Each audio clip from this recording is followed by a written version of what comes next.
Welcome friends, welcome to my channel. My name's Colin. So today's Tuesday. I think it's day 6, or no, today's Monday. Day 6, I believe. I don't remember how many days it's been. 5 days, I don't know. All I know is it's October 10th. It's pretty late at night. I'm pretty tired. Had a full day of school from 8:30 a.m. Is when I leave here to get to school on time, and I get done at about 8:40, but then by the time I drive home it's about 9:15 or so. I think that's it's a little 5 minutes after, or 20 after 9. So yeah, pretty tired. But today Shadow of Mordor came out, I believe. No, Shadow of War, excuse me. Shadow of War came out today.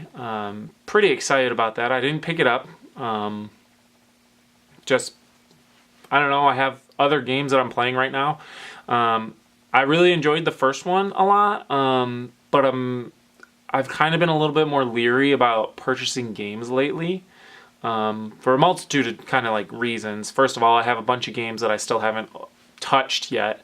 Second of all, I am going to be getting married here, so money is kind of tight, trying to stick to a budget to be able to pay for the wedding. And also the number one factor would have to be, is the game worth my money? Which kind of saddens me that we have to stick to this model of gaming before even the PS4. If you go back to the PS2 era, majority of games were kind of worth it to purchase. Now I really don't remember, because I was pretty young when these games, the PS2, so I don't really remember how much the games cost. I don't know if they were still like brand new $60, but I would say that majority of the time when you buy a PS2 game, you're buying a good, decent game. But now, for whatever reason, you purchase a game and it could flop right away, flop hard. For instance, look at No Man's Sky. Everyone was hyped up about it, and then you purchased it and it was a huge letdown.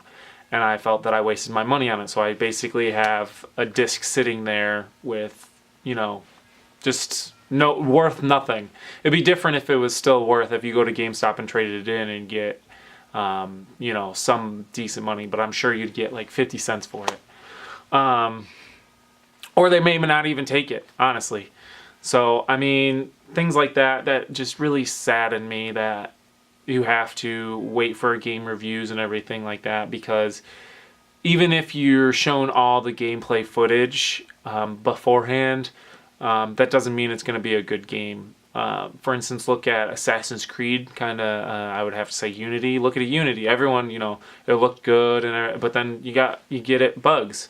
And that has to do with a lot of publisher speeding things up, publishers wanting to speed these games up, which is because of money. They need to make money. They want to make quotas for, their company to say, oh, Q3 we had an uptick of this, of that, whatever.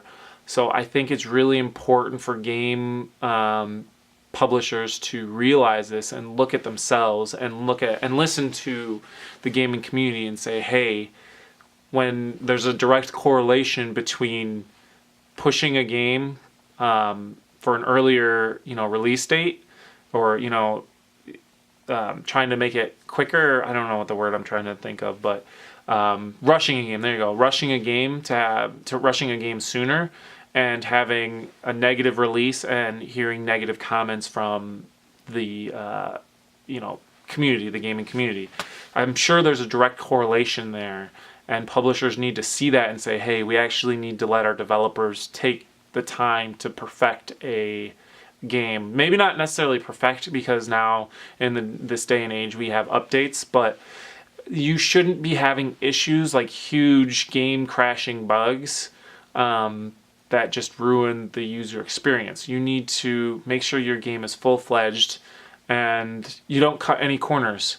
Another reason why I'm kind of hesitant with Shadow of War is because in the Shadow of Mordor, the first half of the game felt really kind of, you know, fleshed out a little bit.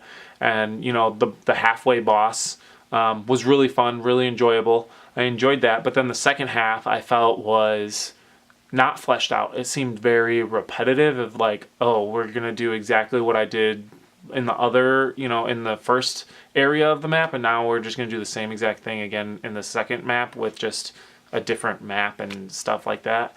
And then the final boss was just a really big letdown.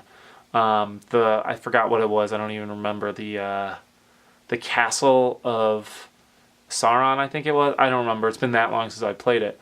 But that was kind of a letdown.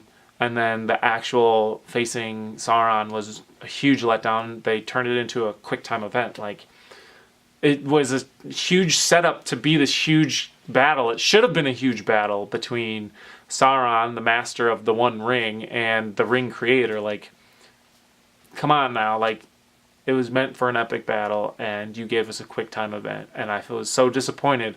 And I think that's another thing that I'm kind of disappointed about, or another reason why I'm leery of getting this new game, is that I don't know if it's going to have that same kind of element to it. Hopefully they learn from it, but again, at the same time, I don't want it to have been rushed and then the developers kind of half-ass it again and make a really good first half of the game and then make a really crummy second half of the game. Like, I don't know. So that's why it just came out today, so I'll have some time, a couple of days to review it and watch it and, you know, look online to see if it's going to be worth the money, see what the reviewers are. I really like Game Ranks. I'm going to shout out to them. They're a YouTube channel. I'll leave a link in the description down below. Game Ranks is a gaming channel that I really enjoy. They do a series called Before You Buy. And they take the hottest games, and then they show you a little bit of gameplay, and they give you his opinion on what he thinks of it, the breakdown of it, which I think is very good. Now everyone you kind of have to take a grain of salt with everything that you hear on the internet, and which they do. They do say, hey, well, this is my opinion on it, but you may think differently, but this is what I felt that it was like, which I really enjoy that kind of realistic, like, saying of it, like being realistic with it and not, you know, shoving it down your throat. You need to buy this game. You need to buy this game. No, they're like, hey, well, for instance, Call of Duty, they say, well, it's a Call of Duty game. What do you expect? Something doesn't really change. I'm not really a huge Call of Duty genre, person, but if you're into Call of Duty, I would say this is a solid title. Or even if you are into Call of Duty, I don't think this is going to be worth your time. You're better off playing some older ones. So that's what I like about Game Ranks. That they just don't shove it down your throat because it's a top, name game. They still say, hey, and they even give some like unknown games. They give unknown games, like indie games. They give those to people as well. They don't just stick to big name games. They also do some smaller games that you may not have heard of, which I really enjoy. So they fill the whole spectrum. So I'm gonna actually cut it there. It's been 8 minutes. But I hope you enjoyed my little video game rant and everything like that. So I hope that you guys have a good night, and I'll see you guys tomorrow.